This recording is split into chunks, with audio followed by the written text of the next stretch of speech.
Hello, everybody. Thank you so much for joining me right here on Solomon's Temple. My name is Solomon Isanga Shams. It's a good day, a bit of sunshine outside. It's been raining the last 2 days here in Johannesburg, South Africa.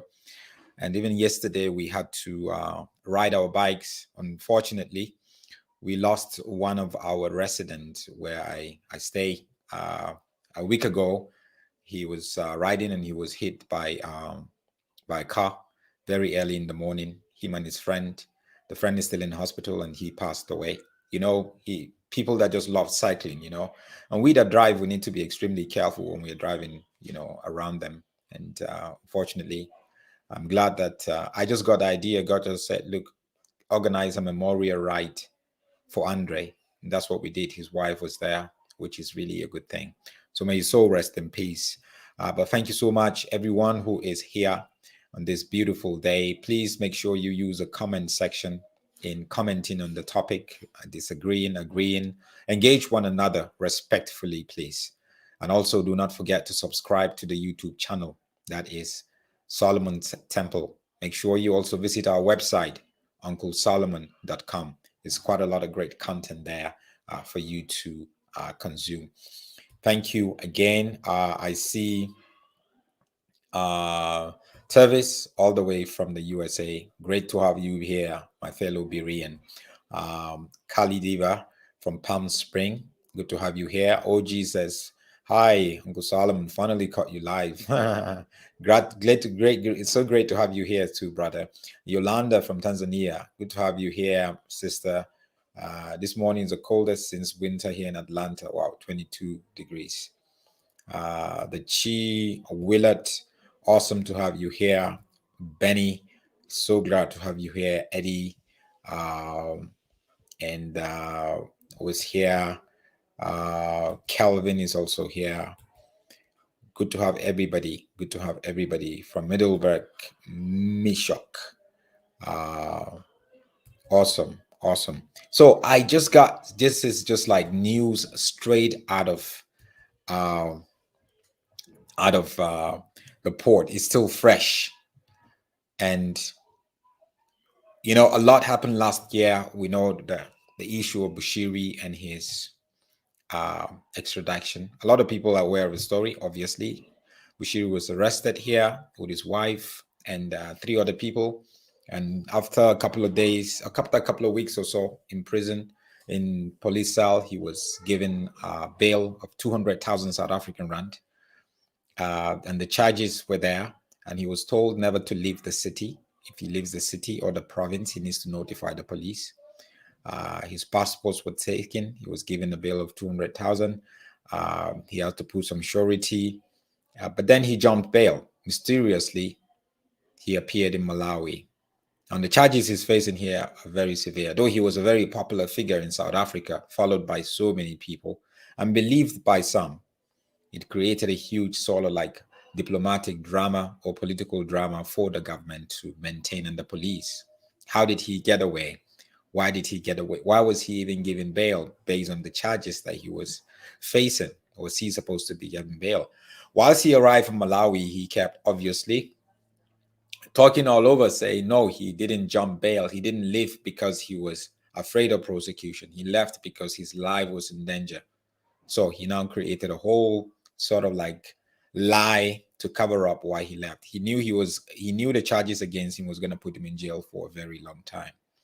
So since then, the South African government, based on pressure, political pressure, and also pressure from citizens, they now had to get in touch and begin to see how they can get Bushiri extradited. So they need to get Bushiri extradited. And so the extradition process has been going on at the Malawi High Court in Malawi, and there's been so many appearances, and his attorneys they've also been arguing and saying, look, hey, we want the witnesses who opened cases against Bushiri to come to Malawi, appear in court, and testify if they want him to get back, because the court in Malawi need to measure the degree of their case, and the only way is for them to testify. So the South African government legal team said, look, we cannot have them here. We can do that.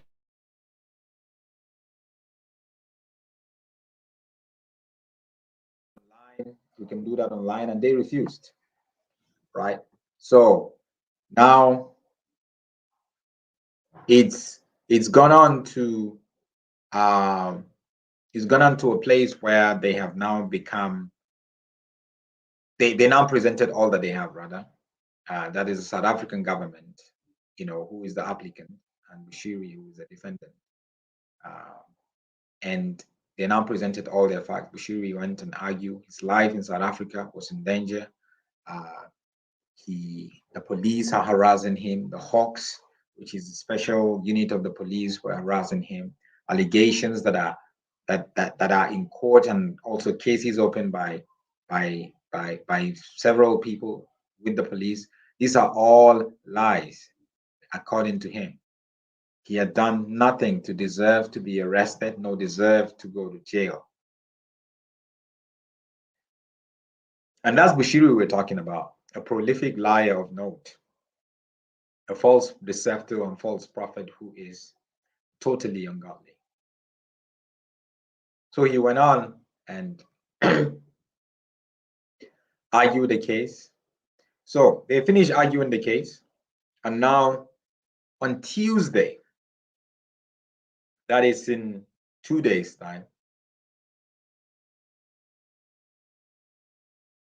the Malawi High Court is going to deliver its judgment, because about 3 days ago or so, they gave a notice of delivery, which means they are ready to deliver the judgment. They've gone through all the presentation from both sides, and they're ready to deliver the judgment. If Bushiri should be extradited, to South Africa to face the allegations that have been labeled against him, or he should be allowed to continue to stay in his home country, Malawi. So the court, the Malawi High Court, needs to decide that, and they're going to decide that on Tuesday.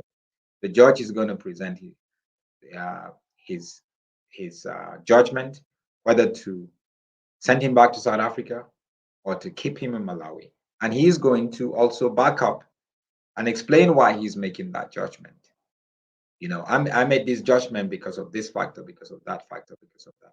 Either or, whether Bushiri is going to be extradited or not extradited. So on Tuesday, that's what is going to happen. So we should expect any of it.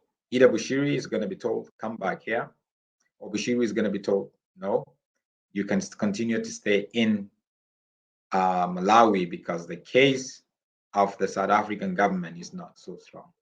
That's what we're going to face on Tuesday. So a lot of people are going to be disappointed from maybe either of the sides, but that wouldn't be the end of it.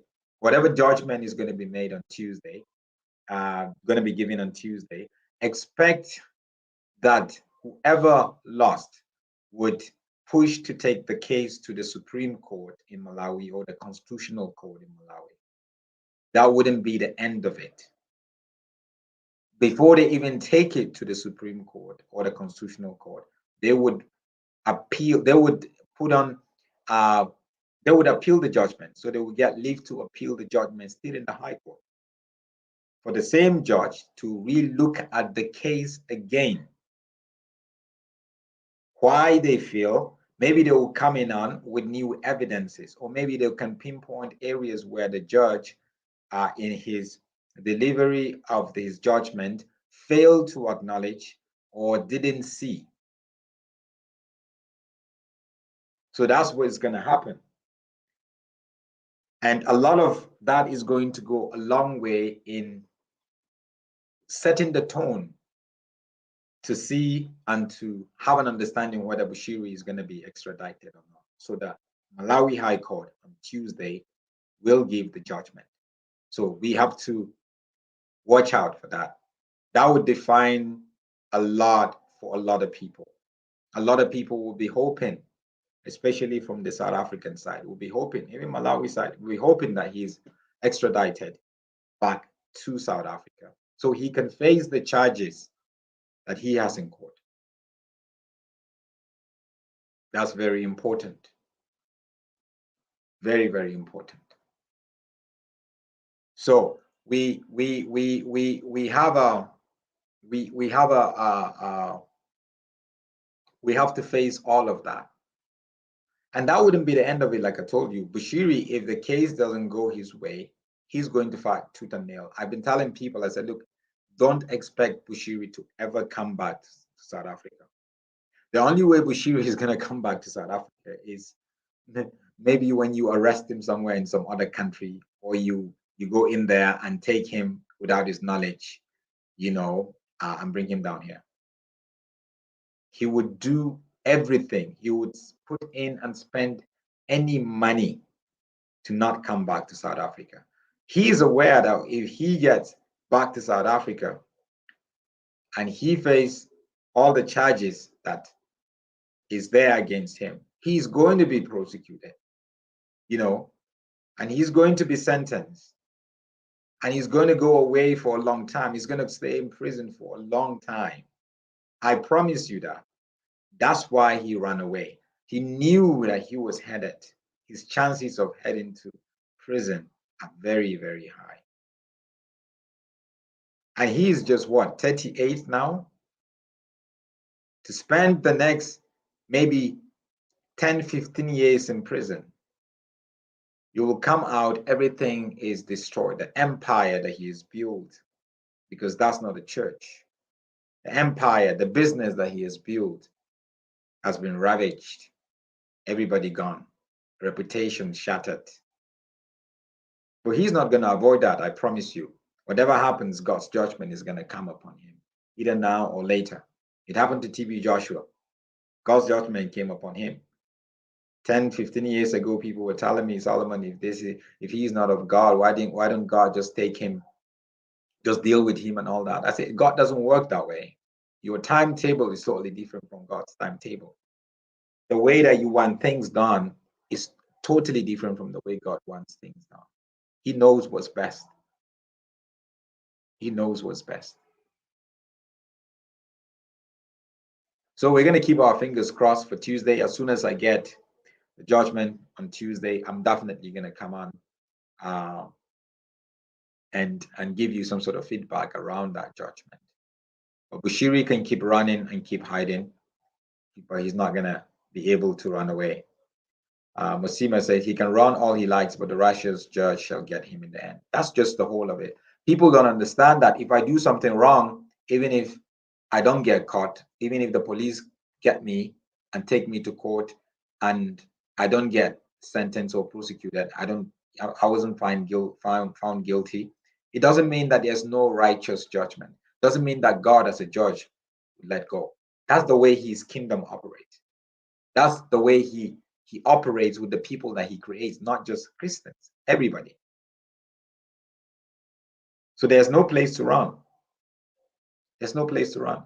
And I must commend the South African government for following Bushiri all the way to Malawi and now doing their best to make sure he's extradited.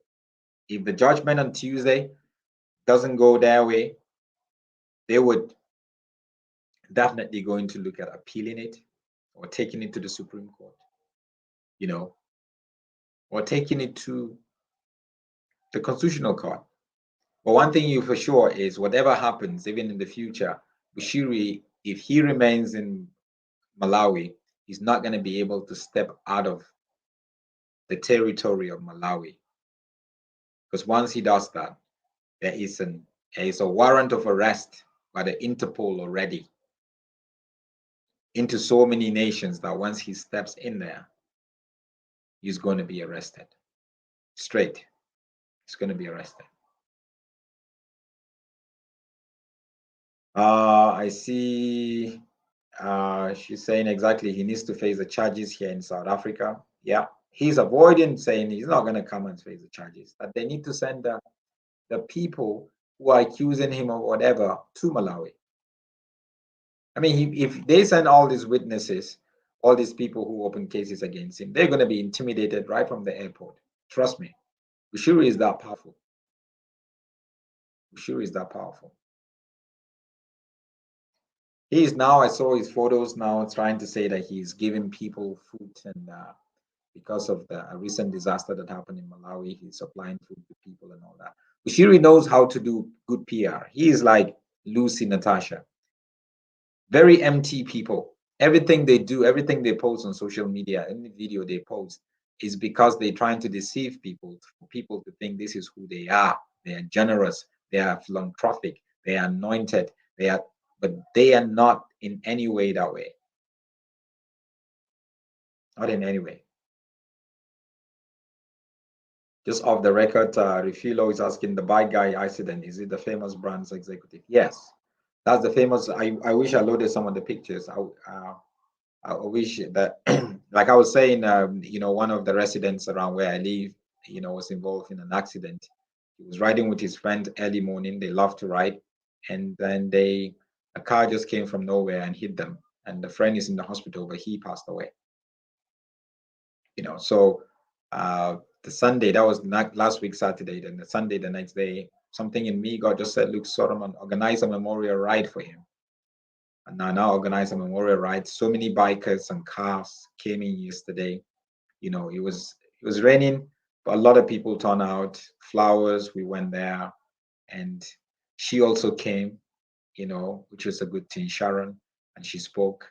I cried. She was just crying. She was just crying, and she spoke, and we just, just encourage people and thank people for coming, and asked if I can pray for everyone, because I mean, out there you're gonna have people who are not Christians, they're atheists, they're agnostics, and they said yes. So I prayed. I hope that the name of Jesus will be glorified right there. So that's it. So expect Bushiri's judgment on Tuesday. I'm definitely gonna bring you any sort of update as soon as I get to hear any news. Make sure you subscribe to this YouTube channel. Please check out other videos on this channel, and check out our website, solomon.com. Thank you so much. God bless you.